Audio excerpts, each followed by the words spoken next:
Flash e Brainiac vão aparecer no universo cinematográfico da DC. Duas versões femininas do Doutor Destino de uma só vez no filme Doomsday e Doutor Estranho em Doutor Estranho 3, que finalmente está de novo em desenvolvimento. Também se informa que a Marvel preparou nada menos que 30 versões diferentes do trailer de Doomsday. É o quanto Kevin Feige se está a esforçar para garantir que o filme tenha sucesso e devolva o amor dos fãs da Marvel pelo universo cinematográfico.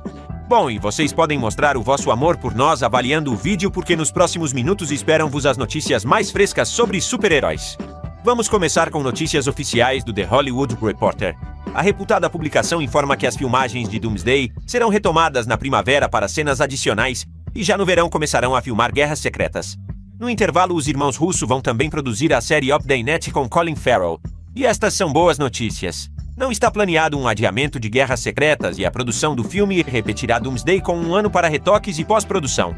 Podem-se esperar bons gráficos e a única coisa que desanima um pouco é que tal calendário exclui praticamente a possibilidade de Guerras Secretas em duas partes, o que gostaríamos muito.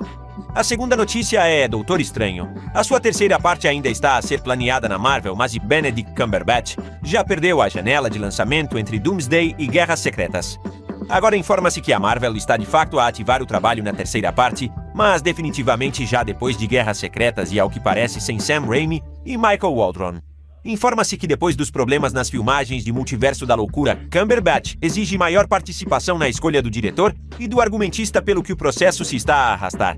Portanto, o regresso de Stephen, na melhor das hipóteses, acontecerá no ano 2028 ou até 29. Isto também significa que Estranho se tornará um personagem que transitará para a nova saga da Marvel e não haverá mudança de ator. Ela é bem possível para a Feiticeira Escarlate, porque as últimas entrevistas de Elizabeth Olsen sobre a Marvel não são particularmente positivas. A atriz contou como ficou descontente quando soube que seria a vilã de Multiverso da Loucura, algumas semanas antes do início das filmagens. Depois Olsen contou que essa reviravolta anulou tudo aquilo porque se esforçaram em WandaVision e não é claro o que fazer agora com a Feiticeira Escarlate. Mas o mais interessante é que no outro dia Olsen declarou que não esteve nas filmagens de Doomsday. E o que é pior, os insiders confirmaram que, pelo menos na fase principal de trabalho, Elizabeth de facto não apareceu. E a todos os que querem o regresso da atriz ao papel, resta esperar que a chamem na primavera para filmagens adicionais. Talvez até para o papel de uma versão feminina do Doutor Destino, porque a informação do episódio anterior confirma-se e com detalhes. Uma fonte autorizada informa que em Doomsday haverá duas versões femininas de Destino. Uma com capa roxa e máscara dourada e a segunda completamente dourada. As outras versões de Destino serão homens e afirma-se que veremos bastantes. De novo começou a segunda ronda de acusações à Marvel de que simplesmente apagaram o nome de Kang do argumento de A Dinastia Kang e mudaram-no para Destino. Mas nós não criticaríamos a Marvel tão bruscamente. Em primeiro lugar, a saga é de qualquer modo sobre o multiverso e implica versões alternativas dos heróis. E em segundo lugar, existem os Doombots, que estão nas bandas desenhadas há 50 anos e são o elemento mais canônico da biografia de Victor. Portanto, mais vale alegrarmos-nos que Robert Downey Jr. interpretará vários heróis de uma só vez. E para terminar, também se informa que a Marvel planeia mudar o ator para o papel de Pantera Negra já em Doomsday. Não há detalhes específicos, mas disse que se trata necessariamente de um homem. Ao que parece, é o filho já crescido de T'Challa que farão protagonista em vez de Shuri. Para o papel apontam ativamente Damson Idris, que não negou o facto de negociações com a Marvel. Explicar o seu rápido crescimento será difícil, mas oxalá não seja através do rumor sobre o filme que também se espalha na rede. Dizem que entre Doomsday e Guerras Secretas a Marvel voltará a fazer um salto temporal, e desta vez de 8 anos. A ideia veio das bandas desenhadas, onde tudo foi exatamente assim. Mas no cinema não gostaríamos de uma repetição, pois o salto de 5 anos de Guerra do Infinito alterou demasiado a coerência do universo cinematográfico. Antes os seus filmes saíam em paralelo com o mundo real, mas depois de Ultimato começou a confusão, onde a Marvel se adiantava ao presente. E é difícil perceber quando se desenrolavam os eventos dos filmes e séries. Mas antes de Doomsday pelo menos sincronizaram-se e não gostaríamos de passar pelo mesmo. Por outro lado, depois de Guerras Secretas planeiam reiniciar o universo cinematográfico de qualquer modo, pelo que em teoria podem se mostrar 8 anos de salto temporal, e após o reinício sincronizar com o mundo real. Esperamos que também transfiram para lá os Guardiões da Galáxia, porque na frente deles tudo é muito triste. Vários insiders informaram ao mesmo tempo que não tinham ouvido nada sobre a participação da equipa em Doomsday. A única exceção é o Senhor das Estrelas de Chris Pratt que esperam no filme. Quanto aos restantes Guardiões, considerando a sua criação quase total por gráficos de computador, pode haver surpresas. Mas informa-se que Gamora com 100% de probabilidade saiu do universo cinematográfico porque Zoe Saldanha está agora ocupada com Avatar.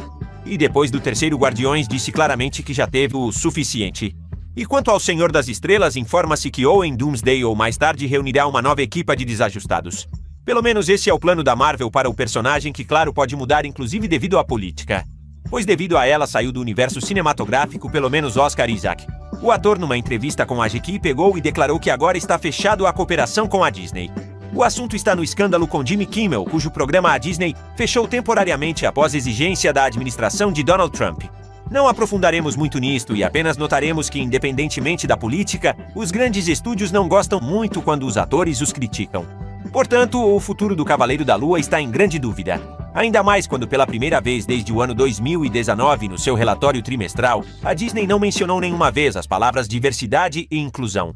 Os especialistas relacionam isto com a saída da Disney da política e o foco no conteúdo, e não nas cotas, o que de novo a muitos atores modernos pode não agradar. Tal como as mensagens de Jeremy Renner não agradaram a sua amiga. A modelo Joe acusou o ator de lhe enviar as suas fotos explícitas e forçá-la a relações íntimas. E depois, segundo Joe, após recusas, ameaçou queixar-se ao serviço de imigração e deportar a mulher 2 de Shadwa. O próprio Renner, através dos seus advogados, declarou que tudo foi ao contrário, e Joe desde o primeiro dia o assediava. Mas como percebem, até as acusações falsas na Hollywood atual não passam sem deixar rastro. Portanto, a participação de Renner nos próximos Vingadores também está em grande dúvida. Ao contrário de Justiceiro, que no quarto Homem-Aranha estará de certeza e pela primeira vez apareceu numa foto das filmagens junto com ele. Como se supunha, a carrinha preta no filme pertence a Frank Castle, que causará distúrbios e lutará contra tanques da organização Controlo de Danos. Não há outros detalhes sobre o filme por agora, exceto que Wonder Man recebeu uma pequena atualização. Os seus responsáveis declararam que haverá 2 atores principais na série. Além de Yahya Abdul-Mateen, o papel principal também será interpretado por Ben Kingsley. O chefe da Marvel TV, Brad Winderbaum, declarou que ambos os heróis receberão a mesma quantidade de tempo de ecrã. E tudo parece como se a Marvel tentasse atrair a atenção para o projeto através da nostalgia e do rosto de Ben Kingsley.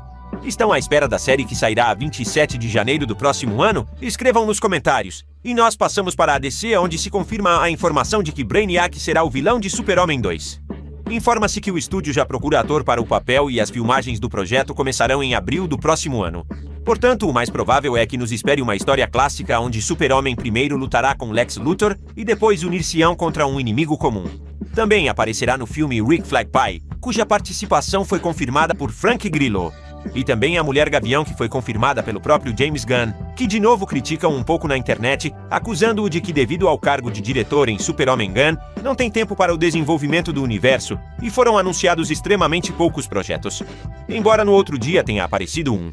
James Gunn anunciou uma série sobre Jimmy Olsen que vimos no primeiro Super-Homem. O projeto chamar-se-á DC Cream e será um falso documentário. Vão mostrar-nos como dentro do universo os repórteres do Daily Planet investigam crimes relacionados com super-heróis. Concretamente, na primeira temporada, o vilão principal será o Gorilla Grodd, o que claro provocou rumores sobre a aparição de Flash na série, porque imaginar Grodd sem Barry Allen é quase impossível. Nas bandas desenhadas foi precisamente ele quem se cruzou com o Gorilla. Sendo honestos, gostaríamos muito da estreia de Flash porque o anúncio parece fraco.